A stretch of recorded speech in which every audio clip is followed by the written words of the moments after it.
All right, guys, it's Tuesday News Day, and you guys know what that means. It means it's Tuesday News Day. Shit. With that, Creative Assembly has released a new blog post on the developers blog here, what the teams are working on June 2018. So what we're going to do today is go through what the teams are working on. We'll be talking about the Saga team, the historical team, the fantasy team, everything like that. But we're going to pretty much spend the majority of our time on Total War Warhammer 2, which will make up pretty much the lion's share of this video. And we'll save them for last as we go through this list. So let's talk about Thrones of Britannia. What is coming out in the months to come, in the summertime for Creative Assembly? Well, they're going to be getting a Blood and Burning DLC pack, basically, which is just going to be adding, blood effects to the game. As I say, we're pleased to hear that a blood pack is currently in development. So we'll see that coming to all of you that are really enjoying the Thrones of Britannia kind of take on things. I just finally finished whatever was on Amazon Prime of Vikings. So Thrones of Britannia is kind of like up there with playing Vikings or watching the show Lost Kingdom. So I kind of feel like it's pertinent now. I enjoy playing it at least every here and there. But now moving over to the historical team who's working on 3 Kingdoms. We did see the big reveal trailer earlier this year, and hopefully with E3 coming, I think it's like a week away, right? June 10th to the 12th or 13th. So hopefully with that, we'll see some more 3 Kingdoms footage or some more features. Hopefully there's a big E3 presence for Creative Assembly. I don't know much of anything that's going on yet, and hopefully we'll find out more as the days kind of tick towards that ultimate E3 launching. Man, there's just going to be a smorgasbord of stuff coming out, just like it does every year at E3. Then we got the Arena team. Not a lot going on here. It looks like they're pretty much just adding a ranked mode, a new barbarian commander, and a new faction. So if you guys are really balls deep in Arena, this is going to be great for you. I have not played Arena yet. I've heard that Arena is great if you're with friends. If not, it can be kind of a bit of a grind. So I'd really love to, I think Turn and I are going to play some Arena just to see what we think of it and kind of put it either on a stream or just a VOD so you guys can kind of see us playing and then kind of bantering over it. Since y'all seem to like that. So that's what we're doing with the Arena team. We'll come back to you, Total War Warhammer 2, you saucy bitch. But the historical new content team is working on some more stuff for Rome 2. Now, they haven't said exactly what that is. In fact, they outright very cryptic about it. They kind of say here, where is it? A campaign pack set in a specific location and time period. This particular combination of time and space has barely been touched by Rome 2's current content and comes with a very detailed new campaign map, brand new units, and factions familiar and new. So we'll probably get some sort of variation or some salty variation of one Roman faction. Maybe we'll get something that's a Greek faction, and we're going to deal more with the Germanic tribes to the north of it that dealt with that other northern borders of Greece. That would be kind of different and a little bit new. Or maybe we just got a DLC pack that was aimed more at the North African factions. I could see something that's maybe even far to the east with an Indian faction of the sort, kind of based off of that, the Seleucid Empire and the successor kingdoms thus of. So maybe we'll get something along those lines. But I'd look at something as towards the edges of the map, and the northern, eastern, or northeastern portions of the actual current campaign map is probably where they'll probably dabble, or maybe even the Iberian Peninsula, but I kind of doubt that. And then the fantasy team is in pre-production for a new game. And, Creative Assembly being as cheeky as always with their hints, it's taking them to some dark, dark places. We fear they may never return, not with minds and souls intact at least. Maybe this is a hint to the Darklands in Total War Warhammer 3. I'd like to think it is, and I hope to God it is because I did a bunch of videos on it and I want it to be right. And also, I'm just super stoked on Total War Warhammer 3 to add Chaos Dwarves, to add Ogre Kingdoms, if they don't already add them to Total War Warhammer 2, but I'm so stoked to get whatever we get with whatever this pre-production is going to be. The Access team is working on some goodies here as well. We'll kind of see what kind of comes out there. And the Access team's been pretty cool about releasing stuff in conjunction with big cool DLCs and stuff like that. So we know that the Queen of the Crown came out. What is it? So it's the 5th. So this came out about 6 days ago, right?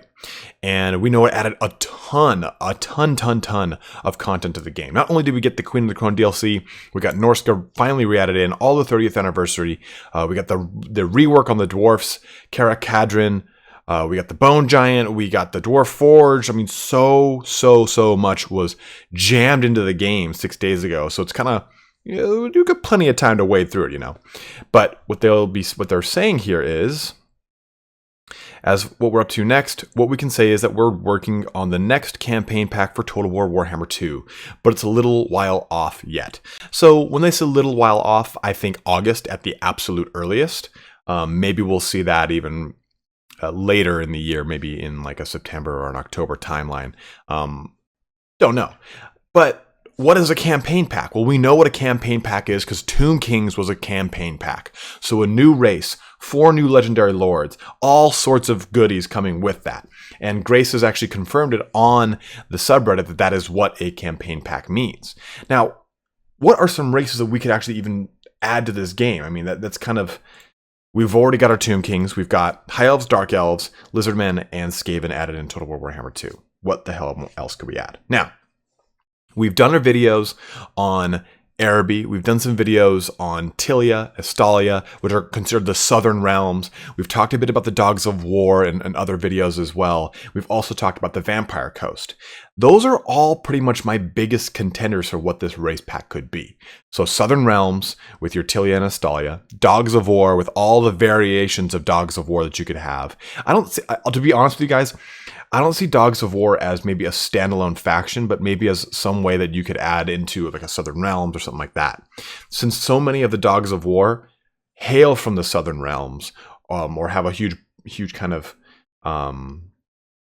stock, I guess you could say, in the Southern Realms, I just don't see the Dogs of War being their own standalone faction.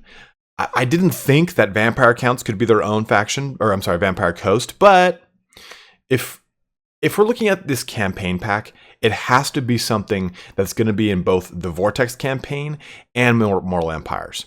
So that makes doing the Southern Realms very challenging unless you just have them have like Sartosa or Tortuga, whatever the pirate places I can't think of off the top of my head right now. Those are the only two, like those, and also the city in the New World colonies. They would make a lot of sense as part of the Southern Realms. But to be honest, if you want really a good Southern Realms treatment, it would have to be something that is primarily a Mortal Empires DLC pack and not necessarily something that's going to be used in the Vortex campaign, which is something I don't really see happening this early in the life cycle of Total War Warhammer 2. I think that we would have to wait a little bit longer for them to say, okay, well, hey, here's a DLC pack that's exclusive to the Mortal Empires only, because I think that the Mortal Empires is a tack on for them, and they want to focus more on the Vortex campaign as a whole. So let's assume we're working under that assumption. That means that the Southern Realms doesn't really make a lot of sense. Yes, Sartosa, not Tortuga, Sartosa would make sense as a Southern Realms faction. And all the other kind of factions that are, Sudenburg is another good one. The New World colonies as well. So you have those, Free City or whatever it's called. You've got those as options.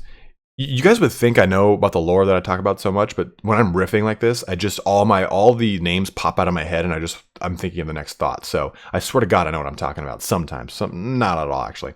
But the Southern Realms, the weird thing about them with Tilia and Estalia is, if I were to look at the Vampire Coast, Araby, the Southern Realms, and I'm even going to throw Amazons into this mix because I know you guys are going to want to talk about Amazons. The Southern Realms have the most options for legendary lords.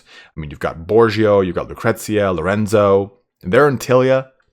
You've got Leopold. Even Sartosa has a little bit with Jago, and Aranessa, but they're via Dreadfleet. So it's really interesting because Southern Realms has the most options for lords. Araby has an actual completed roster as part of Warmaster. And that roster in and of itself doesn't really have a ton of special characters. It has 1 or 2 options, but we know that this campaign pack is going to come with 4. They've said they're all going to come with 4.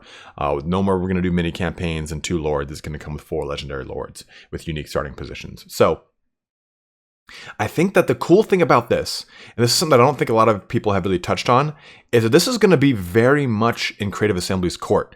If they decide to do an Araby, they're going to have to pull 4 legendary lords out of their ass, or outright design them themselves, which I don't think is outside of their realm. They've done that already in so many other aspects of Total War Warhammer. They said, well, hey, we talked to Games Workshop and they gave us creative license, and so we did this. That doesn't exist in the lore right now, but it is extremely lore friendly and fluffy.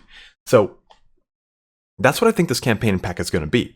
If they were to do Vampire Coast had 3 models that were released, 3 different looking vampire lords, and then some zombie pirates. But the Vampire Coast lore, and I'll link to all this stuff at the end of the video. I'll have a link to every single one I've talked about already, so that you guys can just jump into the lore on it. But they've talked about in the lore how Vampire Coast summons these massive fleets from underwater.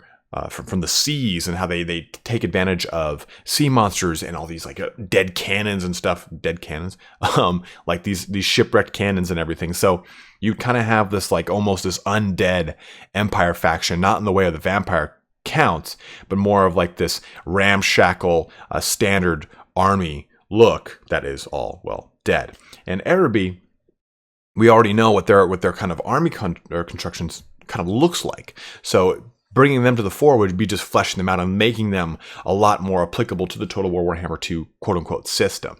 Southern Realms, Dogs of War, again, that's such a hard pill to swallow, because I think the Dogs of War would be the Southern Realms. I think that we would just get them and they would be kind of all over the place. Maybe they'd start in Sartosa, Sudenburg, and the New World City. And that would be kind of the gist of them. That would be the 3 of their 4 starting locations. Maybe get a 4th one somewhere out there. I mean, you've got other things you can do with the Southern Realms, but I just think that that's the only way you can include them in the New World, or in the Vortex campaign, and then eventually put them into their respective Estalia, Tilia, Border Princes, so on and so forth, for the Mortal Empires campaign. But I think that they suffer the most from not having an outright spot on the map like the others do. We could talk about stuff like Kislev, but I think, again, since Kislev is not on the Vortex campaign, I don't see it being added at this stage in the game. I think it'd be way down the line if they did add them at all in this game. I think Kislev, if anything, would be like a pre-order DLC faction if they were going to put it not in Total War Warhammer 3. That's my kind of gut assumption on things. So I'd love to hear what you guys think. Is it going to be Vampire Coast? Are we going to see the Vampire Coast of Harkon kind of reign supreme? Are we going to see Araby rise from the sands? And Araby's starting location is very, very jam-packed right now. Sudenburg might have to disappear if they do that. But we've seen them move other factions to put ones in the game that are kind of placeholders, so that's not too far-fetched. Is it going to be the Amazons? Are they going to replace the Blue Viper Orc clan over there in the New World?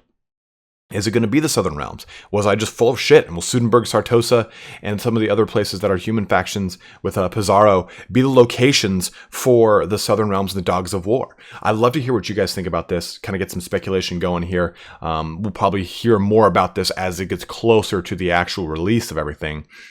Guys, it's not Nippon and end, I promise. That's going to be that would be in the 3rd game, if anything. So let's scrub that from our brains. But again, guys, what are your thoughts here? What do you think is going to be coming out? Love to hear your speculation. And as always, guys, thanks for watching. Go ahead and take a look at some of the lore videos that you're going to have linked up here after this. But as always, have a good one and take care.